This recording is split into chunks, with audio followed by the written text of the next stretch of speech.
Bom, gente, deixa eu fazer uma reflexão com vocês.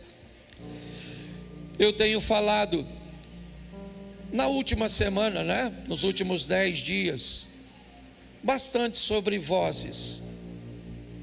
E hoje eu queria talvez trazer um modelo um pouquinho diferente de mensagem, tirar um pouco da pregação, da mensagem, mas falar um pouco sobre o poder de decisão que não estamos querendo exercer sobre a nossa vida. Falar um pouco da responsabilidade que precisamos assumir o mais rápido para conseguirmos melhorar a qualidade de vida que podemos ter em Cristo. O Deus que diz que no mundo teríamos aflições, uma frase de Cristo, é o mesmo que também diz em Cristo que no mundo nós teríamos uma vida abundante nele. Note que a proposta é a seguinte: da parte da sua vida, a maior parte, a abundância, será de vida, de satisfação, de sucesso, de realizações, de prazer. E frações desta vida serão de dores, de perdas, de angústia, a perda de um emprego, a perda de um ente querido, certo? Um momento onde a instabilidade vai atingir seu casamento, certo? Porque quando nós olhamos relacionamento, normalmente ele é formatado em harmonia, desarmonia e reparação. É assim que funciona. Eu tenho uma secretária que nos ajuda na nossa casa. Ela vai segunda, quarta e sexta. O que ela faz na sexta? Repara a desordem que nós causamos na quinta. Quando ela sai da minha casa na sexta, e ela deixou a casa em ordem, o banheiro limpo, tudo estruturado. Só que a minha casa tem vida, e onde tem vida tem resíduos da vivência, seja eles materiais, como um papel higiênico no cesto do banheiro, como um copo sujo no canto da pia, como um farelo de alguma coisa que foi comida. O que é isso? Isso é resíduo de vida. Isso cria uma desarmonia no lar, é verdade. Mas para que a harmonia volte, o reparo tem que chegar primeiro. É importante nós entendermos que precisamos manter a fé, mas trazer um pouco mais de razão para a nossa vida, de raciocínio. Nada que combata e que seja oposto à fé, mas nada que também não seja insano, porque o grande problema tem sido esse. Eu vejo pessoas de fé e muitas vezes converso com pessoas fora do púlpito, que eu sei que essas pessoas são de Deus e vão morar nos céus. Mas quando eu vejo a maneira que essas pessoas sofrem e vivem, e o desgaste cujos quais elas se expõem, eu descubro que elas são companheiras de Satanás nessa vida, e vão apenas morrer com Cristo, mas viver com o demônio. Viver com escolhas ruins, com uma vida que não é uma promessa, é uma saga. E onde está a responsabilidade disso? Quem é que é responsável por isso? Planeja culpar alguém? Fique à vontade. Mas remover 100% da sua culpa é algo que não há razão para fazê-lo. Pessoas são capazes de ver um relacionamento destruído e na destruição desse relacionamento pegar toda a motivação da destruição e colocar no outro, que fez a mesma coisa com você. São incapazes de corrigir e de pensar o quanto de parcela eu tenho de culpa ou o que eu fiz. Ah, pastor, eu não fiz nada. Fez. Talvez você não fez nada para acabar o relacionamento, mas fez muita coisa errada para escolher o relacionamento. Então, na próxima escolha, já que você acha que não fez nada para destruir, nada nocivo, pelo menos corrija seus critérios de escolha. Responsabilizar as pessoas, ou nos responsabilizarmos, é importantíssimo. Trazer um pouco mais de razão para a minha grana, trazer um pouco mais de razão para a minha saúde, trazer um pouco mais de razão para a minha fé, para as minhas decisões. Não há nada de errado. O que é errado é entrar ano e sai ano e eu não tenho grana, eu não tenho saúde, eu não tenho amigos, eu não tenho comunhão, eu não tenho nada. Então provavelmente você nem quer mais viver. Você quer que Cristo volte para que Ele te livre do sofrimento, cujo qual você, na maioria das vezes, é o maior causador. Por isso, apesar de no nível de espiritualidade desejarmos ouvir a voz de Deus o tempo inteiro, eu queria dizer a você que a maior parte das instruções que você precisa para viver, Ele já te deu. É responsabilidade sua decidir que horas levanta, se escova ou não seus dentes, se penteia ou não seu cabelo, que sapato, tênis, camisa, calça, saia, vestido, se sai maquiada, se não sai, que horas almoça, se almoça ou se não almoça, que horas vai dormir, se não vai dormir, se não dá tempo, se tem que estudar, se não tem, se vai fazer o melhor, se não vai. Por quê? Porque Deus nos deu faculdades mentais, capacidade de raciocínios. É lógico que isso não serve para tudo, mas serve para a maioria daquilo que vamos viver. Mas algumas decisões e algumas áreas requer de nós conhecimento cujo qual nós não temos. Quando eu resolvo introduzir outra pessoa, quando eu desejo e resolvo caminhar num ambiente que eu não conheço muito, inevitavelmente ele se torna nebuloso, escurecido, sinuoso. Minha capacidade de enxergar, ela se torna limitada. Então, para minha segurança, todas as vezes que eu não enxergo muito longe, eu diminuo a minha velocidade, porque talvez eu possa, ou eu não posso impedir a colisão, mas eu posso amenizar os danos, porque muitas vezes é isso que vamos ter que fazer, irmão. O conflito conjugal, a situação que nós vamos enfrentar, ela irá acontecer. Então eu não posso evitar a briga, mas eu posso amenizar os danos com aquilo que eu digo e como eu me comporto. Pastor, mas como é que nós fazemos isso? Entendendo que somos movidos por vozes, influências. Domingo eu falei sobre a voz na serpente, uma série que eu ministrei.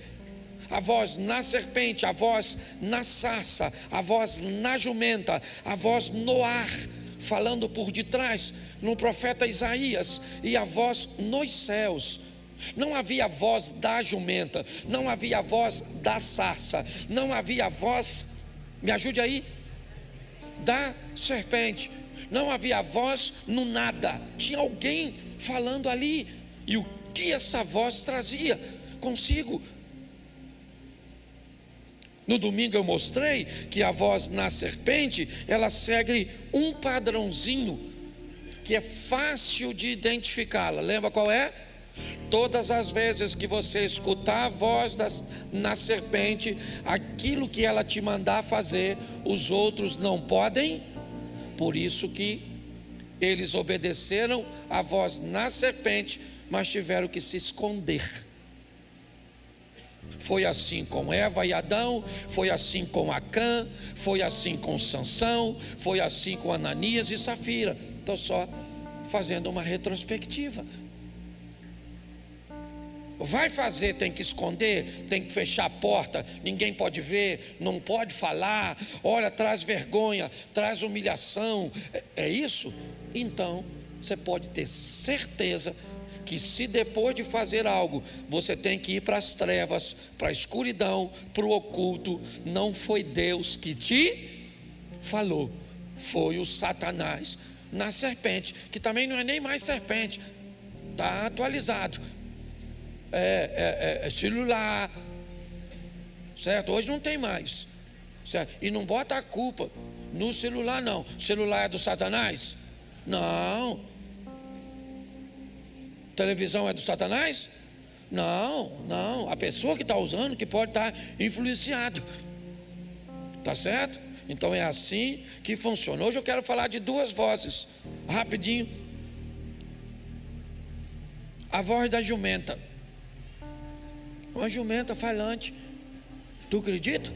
Coloca na tela, santo varão, que eu preciso provar. Pega a visão, fiel. Então o Senhor fez a jumenta e ela disse: o que foi que eu fiz a você para que você me espancasse já? Quantas vezes? Feche seus olhos. Pai, em nome de Jesus, continua falando conosco. Fala conosco, ó Deus, através da tua palavra. Usa-me, ó Deus, para falar com o teu povo e também comigo, porque às vezes somos mensageiros extraordinários para a vida alheia, mas somos terríveis para trazer uma mensagem para o nosso próprio coração. Por isso, usa-me, ó Deus, e que não haja hipocrisia, em nome de Jesus. Amém, glória a Deus. Amém? Aprenda uma coisa quando você for ouvir o conselho de alguém e uma palavra de alguém: o conselho sempre será melhor que o conselheiro. É muito mais fácil dar conselho para os outros do que para você mesmo, tá certo? Mesmo que o conselheiro não seja tão bom, não despreze o conselho, porque ele pode ser extraordinário e transformar sua vida. Nós estamos diante de um texto, pelo menos estávamos diante de um texto, certo? Que estava aqui, e ele fala no momento que a jumenta, isso, deixa aí, santo varão, que às vezes o povo não tem tempo de ler a Bíblia em casa, por isso que eu gosto de ler aqui. Quem não leu a Bíblia hoje, levanta a mão, seja franco: pastor, não tive tempo. Fantástico, vamos resolver isso agora. Leia aí a turma.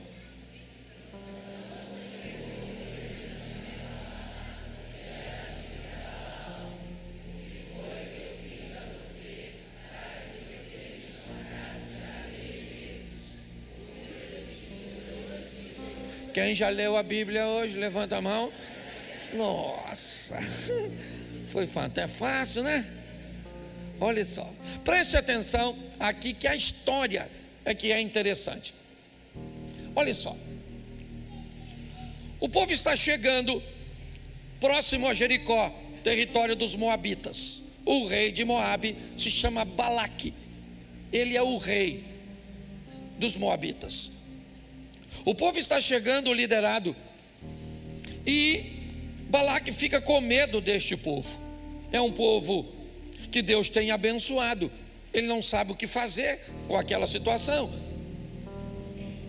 O povo de Moabe começa a ficar perturbado, cobrando de Balaque uma atitude. Balaque não sabe o que fazer. Então ele procura um homem chamado Balaão, um homem que é reconhecido por ter intimidade com Deus, por ser capaz de abençoar ou amaldiçoar. E Balaque então manda alguns de seus príncipes, conduzindo alguns presentes. Obviamente não se apresenta um profeta, né? Era um hábito deles para fazer uma solicitação sem levar um presente.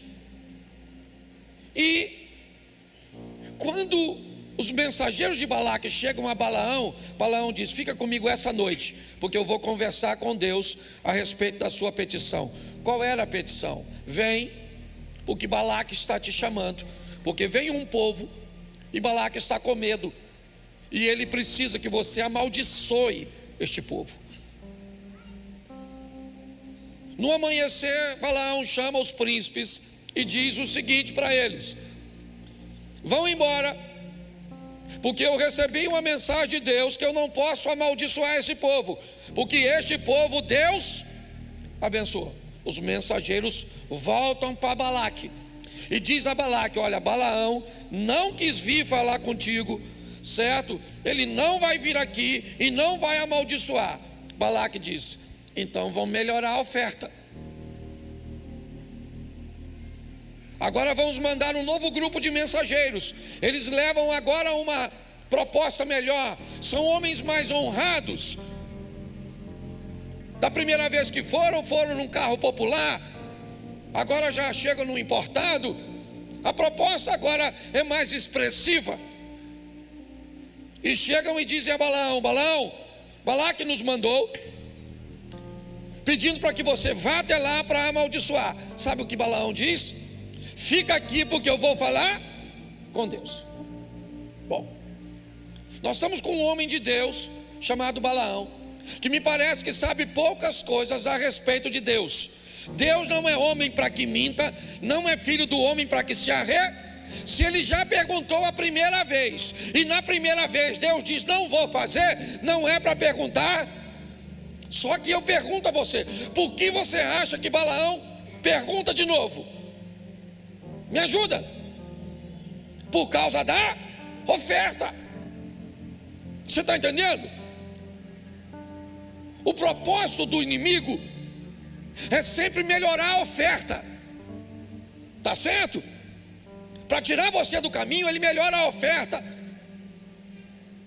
Ele cria um ambiente onde aparentemente você vai levar mais vantagens, vai ser mais satisfatório, vai ser mais rápido. Eu não sei qual é a vantagem que ele vai criar para você. Deus falou: não vai. E eles voltam. Diz a Balaque: Balaque, ele não vem. Balaque diz: vamos melhorar isso, cara. Ele não deve estar vindo porque a oferta não é boa. Presta atenção: Satanás sempre tem uma oferta melhor. Sempre tem. Ele vai melhorando a oferta. Ele vai criando um ambiente onde ele vai construindo uma sensação em nós de que nós vamos levar uma vantagem tão grande. É assim que funciona. Na terceira vez, Balaão acaba indo. Depois você lê, porque é bem legal. Pega uma jumenta e lá vai ele montado na jumenta. Deus queria que ele fosse, sim ou não? E por que ele foi? Deus queria que ele fosse. Por que ele foi? Porque ele queria ir. Ele queria ir. Ele olhou e viu vantagens. Lá vai ele montado na jumenta. De repente, o que a jumenta vê? O anjo. O anjo está na frente da jumenta com a espadinha na mão, estilo Zorro. A jumenta, que não era otária, saiu do caminho e desviou do anjo. Menino, o Balaão ficou nervoso e sentou-lhe o cajado na jumenta. Botou a jumenta de novo. Vai, jumento. Vai passar num lugar apertadinho. O anjo estava lá, ó, com a espada. Quem é que está vendo? E o Balaão. Isso é uma humilhação. A jumenta veio e o homem não. Às vezes eu penso se a Bíblia não está comparando nós com quem não vê com o jumento. Não vou falar isso para não ofender você, mas tem pessoa na igreja que você olha e se você falar que ele parece com o jumento bota você na justiça. Olha só, a jumenta, quando viu o anjo, e Balaão, ela já apanhou uma vez, sim ou não? Então ela já sabe que o cara bate. O que ela tentou? Conciliar. Então ela jogou e desviou do anjo. A perna do Balaão que estava, né? O pé imprensou no barranco, menino. Ele desceu e sentou-lhe o porrete na jumenta. Beleza. Lá vai a jumenta. Agora vai passar num lugar que não tem espaço. O anjo já ficou no meio, que é para não ter. Quando a jumenta viu o anjo, coitado, ela empacou, ela deitou. Aí o Balaão desceu. Desceu, ele pegou o cajado e toma na jumenta. Toma na jumenta. Já virou violência doméstica. Toma na jumenta. Toma na jumenta. Aí a jumenta falou: o que eu fiz a você para você me espancar 3 vezes? Eu gosto de que uma jumenta alfabetizada, uma jumenta que sabe contar.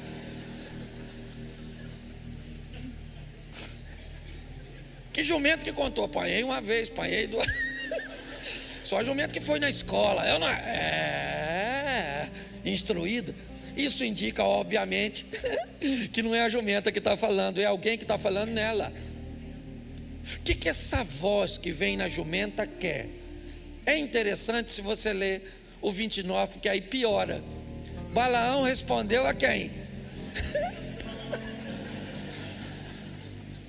Se já estava ruim, quando a jumenta está falando, piorou. Pastor, o que é isso? Talvez a Adriana deveria vir aqui para explicar isso, porque é uma psicóloga. Porque o cara está tão nervoso, ele está tão fora de si, que ele está conversando com a jumenta sem notar que é uma jumenta. Já viveu isso no seu casamento? Não. Você já pegou sua mulher fazendo assim, ó? Eu queria saber por que você falou aquilo comigo. Ele olha para você com a cara mais cínica do mundo e diz: Eu não falei nada disso, você está louca? Falou. É que você estava conversando com a jumenta sem notar, não é? É. O estado mental era tão ruim. É só para você ter um entendimento. Porque cá convenhamos, gente, como é que a jumenta fala? Mas o que essa jumenta vai dizer para ele? Você me espancou 3 vezes, cara. Ele falou assim: espanquei porque você está zombando de mim. Depois você lê lá que essa tradução é minha. Tu está zombando de mim, ó, jumenta. Você dá sorte que eu estou com um cajado, que se eu estou com uma espada eu mato você. Quando ele falou mato você, aí o anjo permitiu que o Balaão visse. Aí eu imagino ele, o anjo falou: ai maluco, a casa caiu. A casa caiu. Eu vou falar uma coisa para você: você dá sorte que a jumenta, que se a jumenta viesse na minha direção, eu matava você e deixava a jumenta viva. Que voz é essa que está na jumenta? O que essa voz está tentando dizer? Cara, você está tentando ir para um lugar onde Deus não quer que você vá. Você está tentando fazer algo. Você sabe uma coisa que nós precisamos aprender na nossa oração? Por favor, eu vejo tanta gente boa vendo tudo dar errado, não sabe identificar quando um impedimento é de Satanás, porque ele impede, sim ou não? Tem gente que aceita o impedimento de Satanás e luta contra o impedimento de Deus, porque não consegue identificar. Deixa eu te falar, você tem algo te impedindo? Dobre seu joelhinho e, por favor, faça uma oração com um pouquinho de sanidade mental. Senhor, eu estou enfrentando esse obstáculo. Sou incapaz de saber se o que está me impedindo e se essa oposição é do Satanás ou é do Senhor. Em nome de Jesus Cristo Nazareno, se for do Satanás, me dá força, porque eu vou enfrentar, eu vou lutar, eu vou trabalhar, eu vou fazer esse tratamento, eu vou fazer de tudo. Agora, se for do Senhor, não me deixe perder nem um pouquinho de minha força, porque eu não quero lutar contra o Senhor. Nós precisamos entender isso. O apóstolo Paulo, quer ver? Coloca na tela, que fica fácil. Ele disse isso no Velho Testamento. No Novo Testamento, vamos lá, Atos dos Apóstolos 16:6. Atos 16:6. E percorrendo a região frígio-gálata, tendo sido impedidos por quem? Impedido de quê? A palavra. Ele queria pregar a palavra, sim ou não? Mas Deus queria que ele pregasse? Não. Ele está indo fazer a coisa certa, sim ou não? Porém no lugar errado. Nós temos que entender isso. A voz da jumenta é a voz do impedimento. E do impedimento que não vem do Satanás, é Deus. Mas pastor, quem é que está vivendo isso? Balaão. A jumenta precisava conversar com ele, sim ou não? Sim ou não? Não. Deus já tinha dito para ele não ir. Falou uma vez, sim ou não? Falou duas vezes, sim ou não? Ele foi? Pois é. Ele já estava informado de que não deveria ir. Mas movido pela oferta, pelo prazer, pela satisfação, ele vai. Nós temos que prestar um pouco mais atenção nas nossas escolhas. Está aí, ou estava, certo? Nem olho mais. Deixa eu ficar quieto. Mas você consegue entender? As pessoas me perguntam, pastor, quando é de Deus, quando não é, como é que eu faço? Cara, para de procurar guru. Para de procurar guru com bolinha. Faço ou não faço, vou ou não vou, namoro ou não namoro, compro ou não compro. Procura um psiquiatra e organize suas ideias. Você está entendendo? Para que você seja capaz de tomar suas próprias decisões. É assim que funciona. Eu tenho que entender. E muitas vezes o diabo.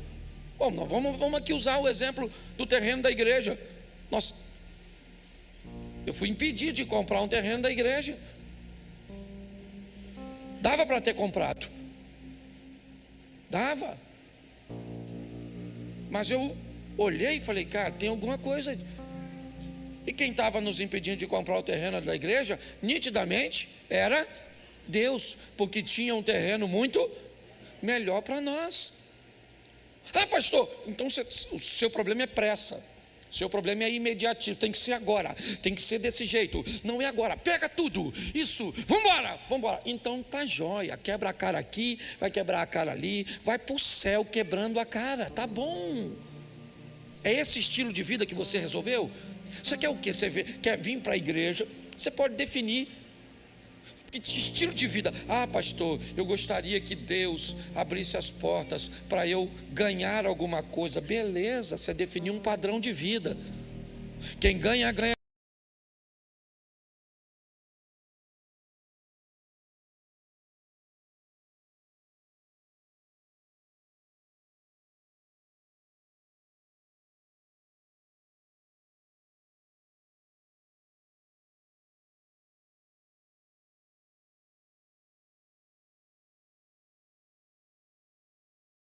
Eu ando muito afim de.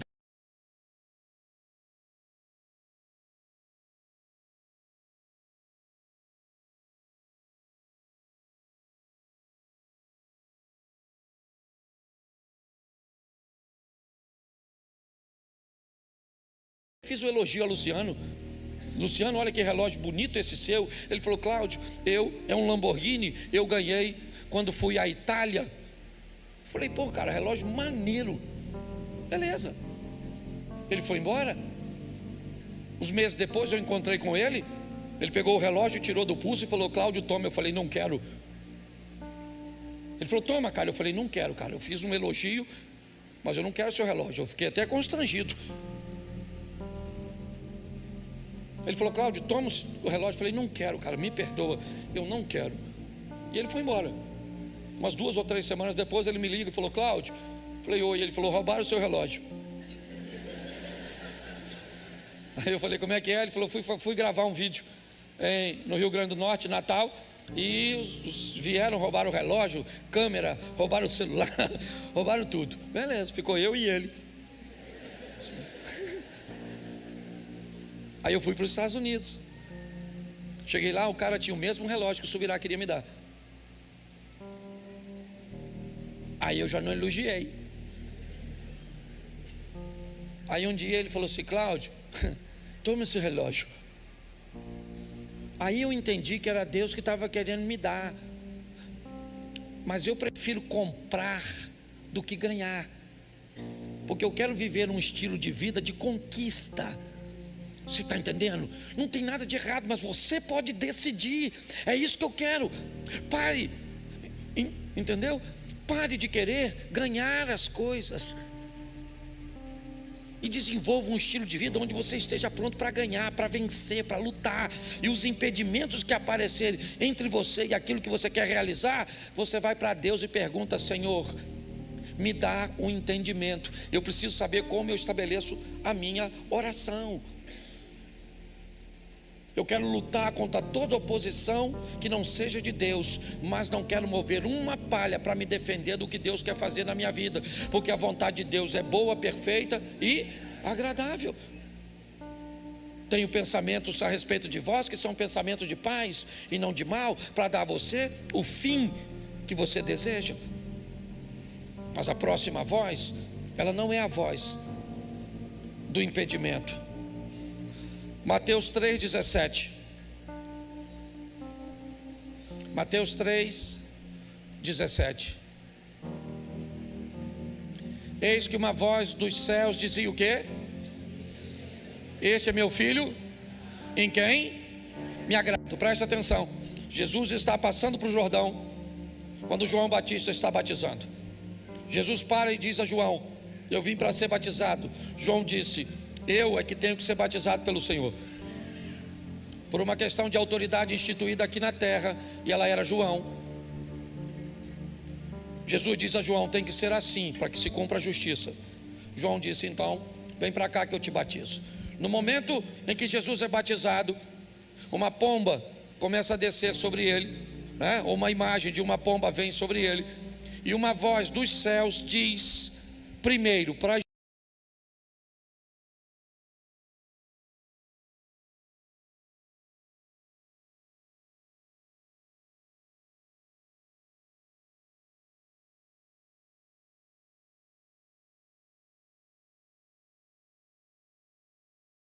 houve a está certo. Assim que acaba o batismo, Jesus vai ao deserto, e quem vai aparecer para ele? A mesma voz que estava na serpente, não mais numa serpente. Agora uma voz aparece para ele, ou vai conversar com ele no deserto, e a voz diz a ele o quê? O que ela diz? Se tu és o filho de... Bom, a voz que veio do céu no momento do batismo disse o que para Jesus? Você é meu? A voz que está no deserto, ela diz o que a Jesus? Se. A primeira voz afirma ou não? Este é meu? A segunda voz questiona. Se você é o filho de Deus, como se eu sou? Como? Eu sou, eu sei que eu sou. Não, então prova. Ele diz, eu não preciso provar, eu sei quem eu sou. A voz dos céus é a voz da identidade. É a voz que diz para mim que eu não sei o que você pensa a meu respeito. Eu sou filho de Deus. Sabe o que diziam de Jesus? É um charlatão. Sabe o que dizia dele? Tem demônio. Sabe o que dizia dele? É glutão. Sim ou não? Pouquíssimas vezes você vai ver Jesus chamando Deus de Deus. Todas as vezes, ou a maior parte, ele usa a sua identidade. Pai, bem sei que sempre me ouves. Quando vai ressuscitar Lázaro. Oração, como é que ela é? Pai nosso, meu, é o que ele está dizendo, nosso. Meu pai trabalha até agora e eu trabalho sempre definindo a sua identidade. Por quê? Porque eu posso viver como filho de Deus ou como filho do diabo, porque o diabo também tem filho. A minha identidade é registrada no que eu faço. A árvore boa dá bons frutos, a árvore ruim dá frutos ruins. Minha identidade, ela é minha. Se minha esposa está perto de mim ou não, não interessa. Se eu estou em Xerém ou não, não interessa. Se eu estou num boteco onde todo mundo está tomando cachaça, ou estou dentro de uma igreja, não interessa. Eu tenho uma identidade. Ela está comigo na minha rede social. Ela está comigo se eu estou perto de gente que me conhece ou de gente que não me conhece. Quem eu sou? Eu sou filho de Deus onde? Em Xerém. Eu sou filho de Deus em qualquer ambiente, porque é a minha identidade. As pessoas vão dizer que eu sou palhaço, que eu sou rico, que eu sou aproveitador. E elas vão dizer tudo. E não tem problema, porque elas não sabem quem eu. Mas tem gente que acha que eu sou um astro. Tem gente que acha que eu sou famoso. Tem gente que pensa tanta coisa a meu respeito. Umas pensam coisas boas e outros pensam coisas. Mas eu sei quem eu sou. Então você quer dar uma de coitadinha? Dê. Por favor, só não diga que é filho de Deus. Porque quando você resolve ser um coitado, você não está reconhecendo quem é seu pai. Você pode fazer besteira, sim ou não? Sim ou não? O filho pródigo também. Mas lá no meio da besteira ele diz: na casa do meu pai. Você está com câncer, mas tem pai. Você está enfrentando uma crise no casamento, mas tem pai. Você está desempregado, mas tem pai. Seu marido não está te tratando bem, mas você tem pai. Pode não ter aqui nessa terra, porque às vezes é um dublê de pai. Mas pode dobrar seu joelho e falar com teu pai que está no céu. Você está entendendo? Você só precisa saber quem você é. O que é? Você quer ser um dublê de homem? É isso? É isso? Porque o máximo que você vai conseguir é ser um dublê de homem ou um dublê de mulher. Porque se você nasceu fêmea, você nunca vai ser um macho. Você pode ser no máximo um dublê de macho, um dublê de fêmea. Não tem problema nenhum. Você merece todo o respeito quando você tem o direito de se ver com seus olhos. Mas as pessoas vão te ver com os olhos delas e não com o seu. E você tem que respeitar isso. Ah, pastor, isso é homofobia. Menino, eu sofro humorfobia. Eu também tenho problema com um troço bem parecido. Eu não discrimino ninguém. Eu sei quem eu. E pronto, meu irmão. Acabou. Acabou. É a voz da identidade. O povo de Deus precisa saber quem é. Aí não tem identidade. Não tem. Ele não sabe quem é. Não sabe qual é o nível da sua vida. Sabe? Ele casou, mas quer viver no nível de solteiro. Ele é pai ou mãe, mas quer viver como se não fosse. Nós precisamos melhorar nossa conduta. Por quê? Não é por causa do céu não, gente. Não é por causa do céu. Pastor, o senhor é louco falar isso. Não é. Eu tenho praticamente absoluta certeza, pelo que eu conheço as pessoas e vejo, que aqui, nessa igreja, pouquíssimas pessoas vão para o inferno, porque conhece o caminho, conhece a Deus e sabe que Ele é misericordioso. Sim ou não? Sim. Agora eu posso garantir a você que boa parte desse povo que vai no céu, vai viver no céu, vai provar um pouco do inferno nessa terra, com condutas erradas, porque não sabe ouvir a voz. Não sabe quem é, filho de quem é. Então, se comporta como se não fosse, ou então não consegue identificar os impedimentos e vive uma vida de sofrimento. Aí as doenças psicossomáticas, aí todos os dissabores, aí o afastamento dos relacionamentos interpessoais, aí a dificuldade de acreditar, certo, nas bênçãos e nas maravilhas que Deus pode fazer na sua vida. É claro, você vem num ambiente, então, querido, você deveria estar em outro ambiente, porque é muito desafiador. Todo mundo que sobe aqui fala de vitória. É uma campanha para você vencer, é uma palavra de oferta para melhorar, certo? É um evento de homens, de crianças, batismo, de servo, de tudo. E aí, meu irmão, entra culto e sai culto, e você só fica escutando historinha, historinha, historinha, historinha, historinha, historinha. É só uma questão de tempo até você achar que o que nós estamos oferecendo para você é uma farsa. Que história é essa? Vocês falam o tempo inteiro que a vida muda, muda, muda e a minha não muda. Que as coisas acontecem, acontecem, acontecem e na minha não acontece. Pare e pense. Essa é uma grande verdade. Você está aqui colocando seu tempo, colocando seu recurso financeiro, colocando seu louvor. Você está colocando seu nome junto conosco. E essa é a grande verdade. Então está na hora das coisas mudarem. Eu levei tempo para mudar isso. Não foi da noite para o dia não, tá? Porque eu vivi num contexto de extrema escassez. Era um contexto ministerial, extrema escassez. Hoje nós vivemos num sistema aqui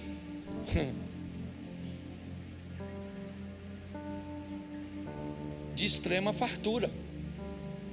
Eu estava discutindo isso hoje com Osias. Nós estávamos sentados conversando. Estávamos ali observando o que gastamos hoje de lanche, de ajuda com combustível, de ajuda disso, de oferta para aquilo e de oferta para aquilo outro. E aí você olha e diz: será que vale a pena você investir tanto dinheiro? Mas a pergunta é: para que Deus tem enviado isso para nós? Será que é para retermos? Participamos de uma instituição que não tem fins lucrativos, então aquilo que vem para nós tem que retornar de forma a abençoar pessoas. Precisamos estabelecer limites? Sim, mas é um estilo que você decide viver. Tem gente que vive como se nunca fosse morrer, e tem gente que morre como se nunca tivesse vivido. A decisão é sua. É importante trazer essa lucidez para nossa mente, olhar e dizer: eu sei quem eu sou, onde? Em qualquer lugar, acompanhado ou desacompanhado, num ambiente favorável ou hostil. Paulo disse isso: eu sei viver em qualquer ambiente. É assim que funciona. Então você precisa definir: eu estou na igreja para ir para o céu? Fantástico, essa é a principal preocupação, é a coisa mais importante, é a prioridade. Buscar primeiro o reino de Deus, o reino de Deus. Que adianta o homem ganhar o mundo inteiro? Louco, hoje pedirão a tua alma o que tu tens preparado, para quem serás? Está tudo certinho. Eu estou vendo que você está preparado para morrer. Nós só estamos querendo te treinar para viver. Para morrer você já está bom. Você já encontrou o Cristo, está prontinho para morrer. Talvez o que te falta é um pouco habilidade para viver. Para viver como esposa, como marido, como pai, como filho, como colaborador, como patrão. Para conviver com pessoas que estão acima de você ou abaixo, ou no mesmo nível. Esse é o grande desafio. Vamos trazer um pouco mais de lucidez, gente, para a nossa vida. Mantenha a fé, mas seja um pouco mais lúcido, porque senão você vai ser um mero observador da vida alheia. E lucidez e crescimento não tem a ver com o tempo que você está na igreja, não. Eu acho que talvez esse seja um agravante. Você pode ver alguém que chegou há 4 meses atrás e ele conseguiu, depois de 4 meses, conquistar coisas e chegar a lugares que você não chegou em 5, 10 anos. É assim que funciona. Porque muitos ainda estão com o serrote. E saiba de uma coisa, ele serra, mas outros já descobriram que existe uma serra elétrica, e ela também serra, com menos esforço, com mais precisão, mas é você que decide. Eu sou apenas o pastor. O que eu fiz foi levar a minha vida para esse nível, é só isso. Para esse estilo de vida é onde eu estou vivendo, e eu gostaria que você vivesse também na sua medida. Aprenda uma coisa, e eu falo isso, minha mulher está aqui, eu não sou um cara rico. Eu posso ir na Mantiqueira ali agora, e posso aqui dentro apontar pelo menos umas 10 ou 15 pessoas que têm 20, 50, 100, 1000 vezes mais recursos materiais do que eu. Agora, eu não vou apontar para ninguém aqui dentro, ninguém, e vou dizer: aqui não tem ninguém que é mais feliz do que eu. Pode ser igual a mim, mais do que eu não. A minha satisfação de viver, porque não tem a ver com grana, tem a ver com prazer de vida. É isso que você precisa. Encontrar um Deus que te dê identidade. Achou identidade, você acha missão. Achou missão, você acha destino. E aí já era, o mundo fica colorido. É assim que funciona. Agora, enquanto você não souber quem você é, você não sabe o que veio fazer, você não sabe para onde está indo. Lembra de Alice no País das Maravilhas? Para quem não sabe para onde vai, qualquer caminho serve. Então pegue a sua esposa, vai viver o incrível, o sensacional, o extraordinário. Pegue seu marido, pega essa vida que você tem, alinha lá com Deus e vai viver o extraordinário, sensacional. E pelo menos prove um pouco do céu aqui na terra, porque está cheio de gente que vai morrer com Jesus, vivendo com o Satanás. Estou dizendo vivendo com ele não, mas com as propostas e com o estilo de vida dele, de dor, de escassez, de dificuldade. É assim que funciona.